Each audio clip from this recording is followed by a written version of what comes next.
Hello everyone, আসসালামু আলাইকুম। আশা করি সবাই ভালো আছেন। আমাদের মধ্যে আমরা অনেকেই আছি যারা কিনা পেন্টিং করতে চাই বা পেন্টিং শুরু করতে চাই, কিছু আঁকতে চাই, কিন্তু দেখা যায় আমরা আসলে ওইভাবে পেরে উঠি না। আরেকটা ব্যাপার হচ্ছে আমাদের কাছে ওরকম ইনগ্রেডিয়েন্টসও থাকে না যে আমরা পেন্টিংটা করব। তো আজকের ভিডিওটা তাদের জন্যই যারা পেন্টিং শুরু করতে চাচ্ছেন। পেন্টিং করতে গেলে আমাদের প্রথমত কিছু জিনিস প্রয়োজন পড়ে। প্রথমত হচ্ছে আমাদের মনোবল, আমাদের ইচ্ছে, এটা তো প্রয়োজন পড়েই। তারপর আমাদের কিছু জিনিস প্রয়োজন পড়ে, যেমন কালার ব্রাশ, এবং আমরা আসলে কোথায় আঁকবো সেটার পেপার। প্রথমেই আসি কালারের কথা। আপনাকে পেন্টিং করতে গেলে যে আসলে অনেক কালার প্রয়োজন পড়বে এমন কোনো ব্যাপার নেই। আপনার হাতের কাছে আপনি যেই কালারটাই পাবেন সেটা দিয়েই কিন্তু পেন্টিংটা করতে পারবেন। আমি যখন পেন্টিং শুরু করি আমি কিন্তু এই ছোট্ট বক্সটা দিয়ে শুরু করি। এটার দাম খুব বেশি না, মাত্র 350 টাকা সম্ভবত তখন নিয়েছিল। এখন 10-20 টাকা এদিক সেদিক হতে পারে। এটা খুবই ছোট ছোট কিউট অনেকগুলি কালার আপনি এখানে পাবেন, এবং এটা কিন্তু আপনার আশেপাশে যে কোনো শপে যেখানে কিনা কালার বিক্রি করা হয় সেখানে আপনি পেয়ে যাবেন। এবং এটা একটা পাতলা টেক্সচার হয়, ফলে আপনাকে এটার সাথে পানি মিক্স করতে হবে না, কোনো কিছুই করতে হবে না। সরাসরি এটা দিয়ে কিন্তু আপনি কালারটা করতে পারবেন।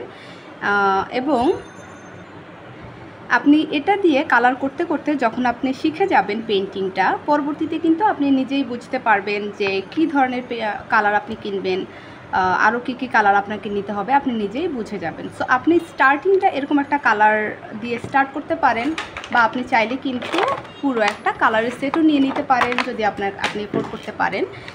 আর আমার কাছে যেগুলি আছে এগুলি আসলে 75 ml এর, বাট প্রথম দিকে আপনাকে এত বড় প্রয়োজন নেই। আপনি 12 ml এর বা ছোট সাইজের কোনো কালার দিয়ে আপনি শুরু করাটা আসলে খুবই জরুরি। আপনি যদি শুরু করেন, পরবর্তীতে সেটা কোনো না কোনোভাবে কন্টিনিউ হয়ে যায়, কিন্তু শুরু যদি আপনি না করেন তাহলে কখনোই হবে না।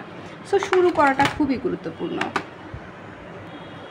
সো দ্বিতীয়ত আপনার যেটা প্রয়োজন পড়বে সেটা হচ্ছে কালার ব্রাশ। আপনি কি ব্রাশ কিনবেন এমন কোনো ব্যাপার নেই, আপনাকে অনেক ব্রাশ প্রথম অবস্থায় কিনতে হবে, এত ব্রাশ প্রথম অবস্থায় প্রয়োজন নেই। সো আপনার যেটা এফোর্ড আপনি করতে পারবেন, যে টাকাটা আপনার কাছে থাকবে সেই টাকাটা দিয়ে কিন্তু আপনি সবথেকে ছোট যে সেটটা পাবেন সেটাই আপনি কিনতে পারেন। সো আপনার মেইনলি যেই কালার ব্রাশগুলি প্রয়োজন, যেমন এরকম একটা ফ্ল্যাট ব্রাশ প্রয়োজন, কারণ আমরা যখন কোনো কিছু ব্লেন্ড করি বা প্রথম অবস্থায় কালারটাকে বসাই পেপারের উপরে, তখন এরকম একটা ফ্ল্যাট ব্রাশের প্রয়োজন পড়ে। এরকম একটা অ্যাঙ্গেল ব্রাশ হলে আপনি পানির ঢেউ দিতে পারবেন। সো এরকম একটা অ্যাঙ্গেল ব্রাশ দরকার।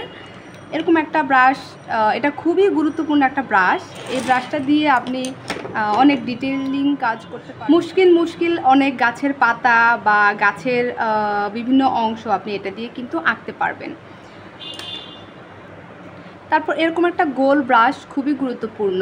এই ব্রাশটা দিয়ে আপনি গাছের পাতা দিতে পারবেন, আরও অনেক কিছু করতে পারবেন। বা আপনার যদি এরকম ফ্ল্যাট ব্রাশ নাও থাকে, এটা দিয়ে কিন্তু একটু বেশি সময় প্রয়োজন পড়বে, আপনি আস্তে আস্তে আপনার কাগজটাকে ব্লেন্ড করতে পারবেন। সো এরকম একটা ব্রাশ প্রয়োজন পড়ে। আর এরকম একটা ছোট ন্যানো ব্রাশ প্রয়োজন পড়ে, 0 সাইজ। এটার সাইজটা হচ্ছে 000। এটা হচ্ছে কিপ স্মাইলিংয়ের। সো এরকম একটা ব্রাশ প্রয়োজন পড়বে, এটা দিয়ে আপনি ডিটেইলিং কাজ করতে পারবেন, মানে ছোট ছোট যে কাজগুলি সেটা এরকম একটা ব্রাশ দিয়ে করতে পারবেন। সো আপনার কিন্তু এত ব্রাশের প্রথম অবস্থায় কোনো প্রয়োজন হয় না। আপনি ছোট একটা ব্রাশ সেট নিয়ে নিলে, যেখানে কিনা এই কয়েকটা ব্রাশ, এটা না হলেও হবে, এই কয়েকটা ব্রাশ যদি আপনার থাকে তাহলে কিন্তু আপনার হয়ে যাচ্ছে। তারপরে আসি হচ্ছে পেপার। কি পেপারে আপনি কালারটা করবেন। আমি আপনাকে দুইটা পেপার দেখাই। আমার হাতে একটা পেপার আছে অলরেডি, যেটাতে আমি কালার করেছি। মানে এটা হচ্ছে আমার ছোট্ট একটা নোটবুক, যেখানে আমি ছোট ছোট আর্ট করি। আর এটা হচ্ছে একটা ছোট একটা খাতার মতো, এটাও একটা নোটবুক, কিন্তু এটা অ্যাক্রিলিক পেন্টিংয়ের জন্য না। আমি যদি দেখাই, আপনি যদি স্ক্রিন দেখেন এটা কতটা পাতলা, এবং এখান থেকে আমি একটা পেজ আপনাকে দেখাই। দেখেন এটা কতটা ভারী। এবং আমি যদি একটা ক্যানভাস পেপার দেখাই, এটা কিন্তু একটা ক্যানভাস পেপার। এটার টেক্সচারটাও দেখেন একদম ক্যানভাসের মতো। এটা অনেকটা মোটা। সো অ্যাক্রিলিক পেন্টিং বা ওয়াটার কালার পেন্টিং করার ক্ষেত্রে আমাদেরকে অবশ্যই এরকম মোটা কাগজ, কার্ডবোর্ড, বোর্ড নিতে হবে। পাতলা কাগজে কিন্তু হবে না।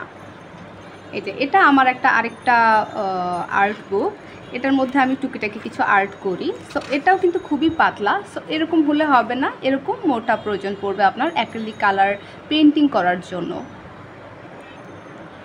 এগুলোই মেইনলি আপনার প্রয়োজন পড়ে। তাছাড়া আপনি চাইলে এরকম একটা নাইফ নিতে পারেন, যার মাধ্যমে কিন্তু আপনি কালার মিক্সিং করতে পারবেন। অনেক সময় দেখা যায় আমাদের কাছে একটা কালার থাকে না, তখন আমরা কিন্তু দুইটা কালার মিক্স করে একটা কালার তৈরি করতে পারি। যেমন আমাদের কাছে পিঙ্ক কালার না থাকলে আমরা রেড এবং হোয়াইট কালার একসাথে করে একটা পিঙ্ক কালার ক্রিয়েট করতে পারি। কালার মিক্সিং নিয়ে আমি পরবর্তীতে আরেকটা ভিডিও দিব, সো ওটা নিয়ে এখন না কথা বলি। আপনি চাইলে এরকম একটা নাইফ নিতে পারেন, যেটা আপনাকে অনেক কাজে সুবিধা হবে। এটা হচ্ছে একটা কালার মিক্সিং প্যালেট। তো এখানে আপনি হচ্ছে কালার মিক্স করতে পারবেন। এটা আসলে অনেক কালার আটকে গিয়েছে, অ্যাক্রিলিক কালার খুব তাড়াতাড়ি শুকিয়ে যায়। সো এটা আটকে গিয়েছে, কোনো সমস্যা নেই, এগুলোর উপরে আমি আবার কালার দিয়ে মিক্স করে করে আর্ট করতে পারবো, কোনো ব্যাপার না। সো আপনি এটা চাইলে কিনতে পারেন, বা আপনি যদি এটা কিনতে না পারেন, আপনার কাছে অল্টারনেটিভ বাসায় যেটা আছে শক্ত কোনো কিছু, কার্ডবোর্ড বা যে কোনো কিছু, সেখানে কিন্তু আপনি এটার ব্যবহারটা আপনি ওটা দিয়ে করতে পারবেন। সো ওটা খুব বেশি গুরুত্বপূর্ণ না। গুরুত্বপূর্ণ মেন জিনিসগুলি হচ্ছে আপনার রং, আপনার ব্রাশ এবং আপনি কোথায় আঁকবেন। মানে অবশ্যই আপনাকে মোটা কাগজে আঁকতে হবে। সো আজকের ভিডিওটা এই পর্যন্তই। আপনার কাছে যদি আমার ভিডিওটা ভালো লাগে অবশ্যই লাইক দিবেন, একটা কমেন্ট করবেন, অবশ্যই সাবস্ক্রাইব করবেন। আপনি হয়তো ভাবছেন আপনার একটা কমেন্টে আমার কি যায় আসে, কিন্তু আপনি ভাবতেও পারবেন না আপনার একটা ছোট কমেন্ট আমার জন্য কত বড় অনুপ্রেরণা। সো অবশ্যই আমাকে একটা কমেন্ট করে যাবেন। ধন্যবাদ সবাইকে। আসসালামু আলাইকুম।